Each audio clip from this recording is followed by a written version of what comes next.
Hey guys, I'm Lee from Lee Likes Music, the place to share, explore, and learn about rock music from Bandcamp. And in today's video, we're going to take a look at High Visceral Part 1, which is an album by the Psychedelic Porn Crumpets. So that's coming up.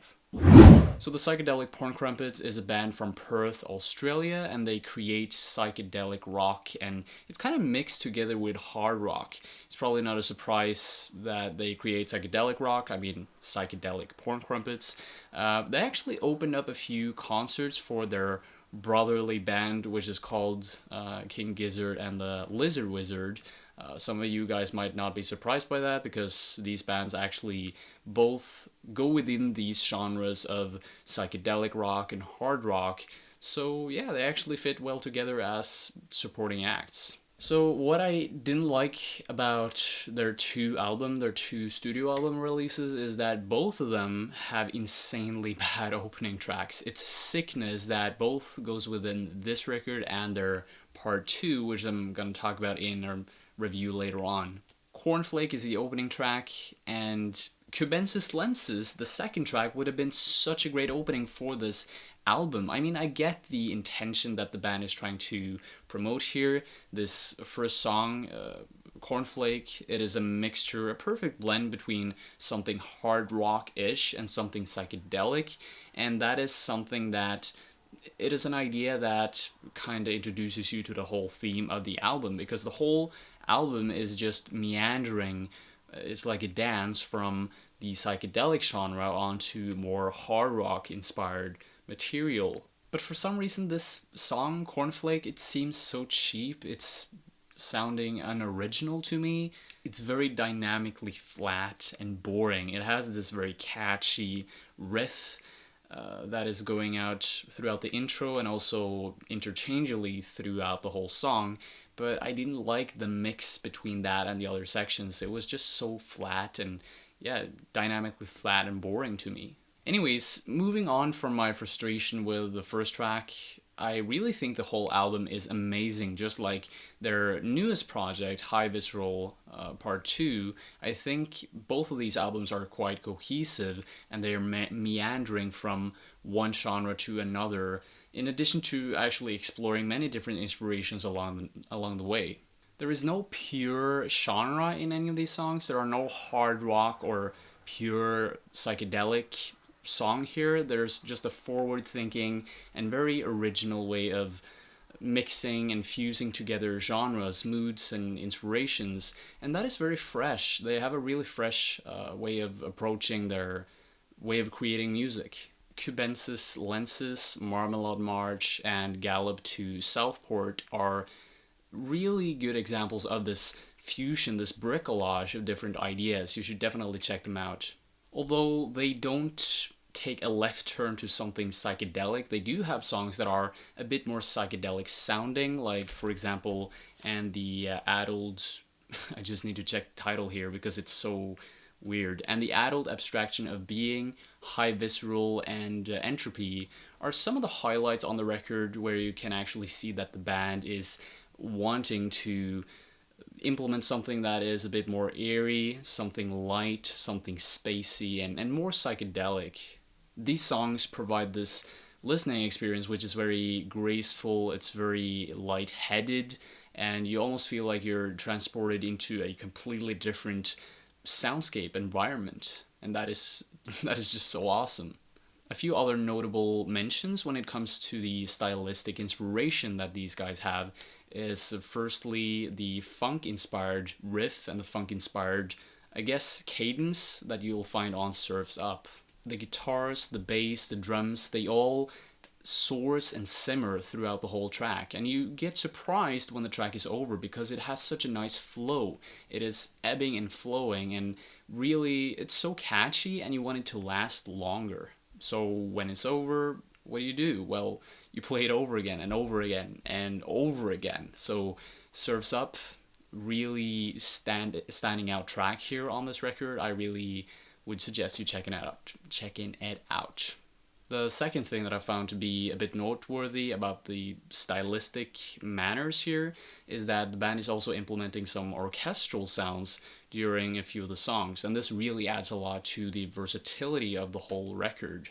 In the song And the Adult Abstraction of Being, you can, for example, hear this violin, or maybe it's even a viola, I'm not sure, but you can hear that this violin viola is merging together with the bass, the drums, the guitars, and really creating this very lofty soundscape, or at least during the ending of the song. This is something that builds a lot of momentum and builds up to this climax, which really just fits perfectly together with the song. You have almost the same cadence and folding in the song Denmark, Van Gogh Gone, where it is, the only difference here is that it's a bit louder, it's a bit more epic and lofty, and that is a good thing because this track is actually the last track of the whole album, and it just adds to a very lofty, very it feels like this is a really good ending track because it's ending at a very high note, it's very powerful, and you're left with this very impactful experience of the whole album. So yeah, really memorable songs, these songs that have these orchestral fusions, and also the track Surf's Up is also an amazing track. So yeah, that is basically the whole melting pot that is this album. It's meandering and dancing from hard rock to psychedelic rock, and then you also have these quick inspirations and spurts of orchestral sounds, really epic and loud orchestral sounds, and then this funk infusion. It's just so great. It's a very innovative musical ride that you just don't want to skip anything here. You can listen to one of the songs, and that would be a great thing to do in itself, but you can also listen from start to finish, and that would be just as great. And that is really just what defines a great record at the end of the day. Denmark, the last track, I'm just going to call it Denmark from now on because some of the tracks here are kind of hard to remember. It is really utilizing the ideas and principles of simplicity and power. I was really spellbound by how the build-up of the instruments is going and unfolding. It is definitely a song that just hypnotizes you and puts you to sleep, and you end up sleeping and you're transported to this magical dreamland that you don't want to get out of. I actually managed to fall asleep while I listened to the song. It's actually quite a good song to sleep to. But yeah, really amazing song to listen to both intuitively and intentively, I guess that's the word. If I was to pick 3 other songs other than the ones I mentioned that are my favorites off of this album, man, I really had a hard time doing this because, as I told you, the album feels so cohesive. It feels like one part. So picking things out, it just feels like, it feels wrong doing that. But I tried to force myself to actually pick a few of the best songs, so here they are. So yeah, Denmark is a really big highlight for me on this album. Another one is Marmalade March, as I mentioned earlier. It has this trippy and surging guitar riff, that is just so addictive. I can't stop listening to this. And it just evolves into this freaking monster of a chorus. Man, you have to listen to this. Check it out here.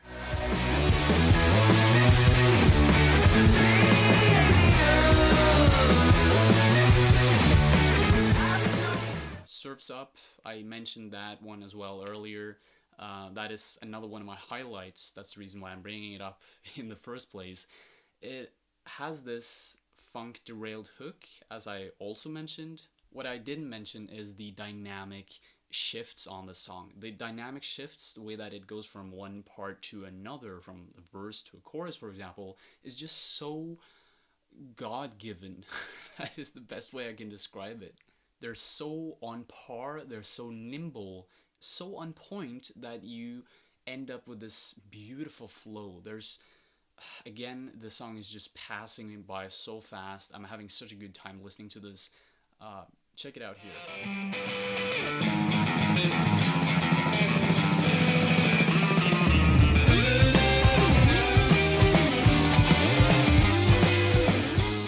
picking these three highlights, Marmalade March, Surf's Up, and Denmark, this was really hard. And it was so painful because these songs, like the whole album, is so cohesive, it's so interconnected. So by picking out these few pieces, these few songs from the album, it just doesn't feel right. So if I were you, I would just sit down and listen to the whole album, because it's a marvel from start to finish. It's a trippy journey, it's a transformative experience that you just have to take the time to listen to. So do not only listen to these three songs, these three snippets that I introduced you to now.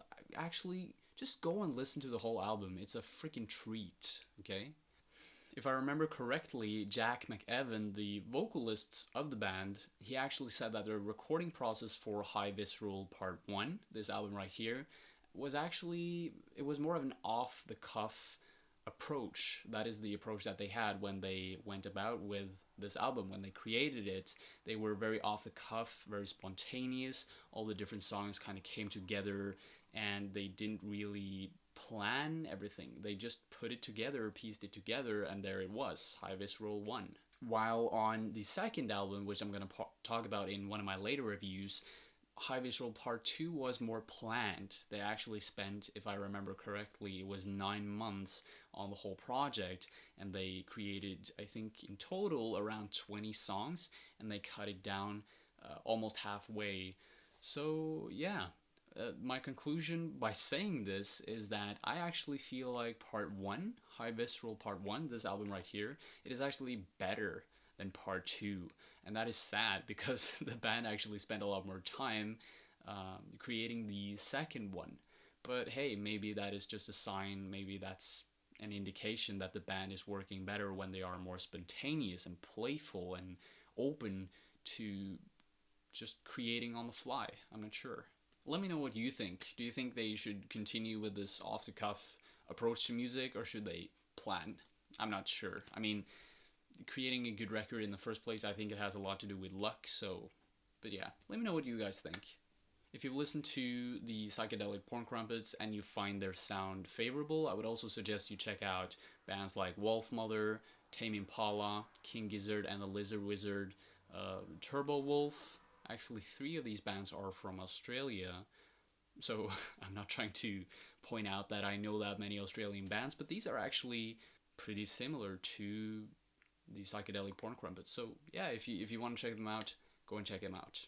As a conclusion to High Visceral Part 1, I want to say that this record is really versatile. It's so versatile, but at the same time cohesive. There's a lot of musical depth here, a lot of experimentation, which is just so favorable. There's a lot of replay value in this album, at least for me, and I highly suggest this to anyone out there. So I would give this album an incredible 8 out of 10. Thank you so much for watching, guys. Let me know what you guys think about this album in the comments below. And also, if you like to share, explore, and learn about rock music from Bandcamp, make sure to subscribe to my channel by clicking the red subscribe button below. Also, make sure to hit that bell icon beside the subscribe button, because in that way you'll always get notified when I put out new videos. So yeah, that was it for today, guys. Thank you so much for watching. Take care. Bye.